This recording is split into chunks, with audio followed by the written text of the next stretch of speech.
Welcome to day 2 of my 45 days weight loss challenge. Video start చేసే ముందైతే ఒక్క మాట, అసలు వెయిట్ లాస్ అవ్వడం అవసరమా? ఎస్, ఖచ్చితంగా అవసరము.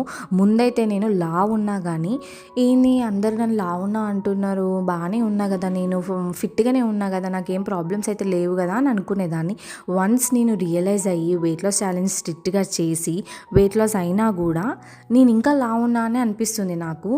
సో ఏంది మోటివేషన్ పాయింట్స్ ఇస్తున్నావా అని అనుకోకండి. అది ఖచ్చితంగా మనం ఫిట్గా ఉండడం చాలా అవసరము. ఇది జస్ట్ అందం కోసమే కాదు, మన హెల్త్ కోసం. వెయిట్ తగ్గితే మనం యాక్టివ్గా ఉంటాము. ఫ్యూచర్లో వచ్చే పీసీఓఎస్, థైరాయిడ్, డయాబెటీస్ లాంటి ప్రాబ్లమ్స్కి అయితే మనం దూరంగా ఉండొచ్చు. మన ఫ్యామిలీ కోసం మన హెల్తీగా ఉండాలి కదా. అందుకే నేను 65 టార్గెట్స్ని కూడా ఒక స్ట్రిక్ట్ మిషన్లా అయితే తీసుకున్నాను. ఖచ్చితంగా స్ట్రిక్ట్గా చేస్తున్నా.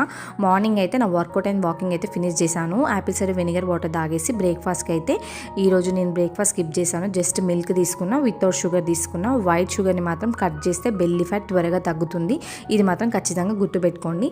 ఇంకా లంచ్కి అయితే చపాతీ విత్ నేను మేతి చెమ్మన్ చేసుకున్నా, అంటే పన్నీర్, పప్పు అండ్ సలాడ్ అయితే తీసుకున్నా.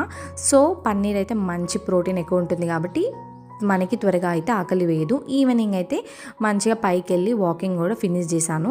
ఫైనల్గా నైట్ జీరాసోమ్ వాటర్ తాగైతే నా డే ఏం చేశాను.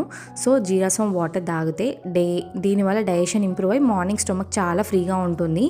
సో ఖచ్చితంగా జీరాసోమ్ వాటర్ అయితే తీసుకోండి. అండ్ నా వీడియోస్ చూస్తూ ఇంకా సబ్స్క్రైబ్ చేసుకోకపోతే తప్పకుండా సబ్స్క్రైబ్ చేసుకోండి. And please help me to reach 10K subscribers. Thank you for watching. Bye guys.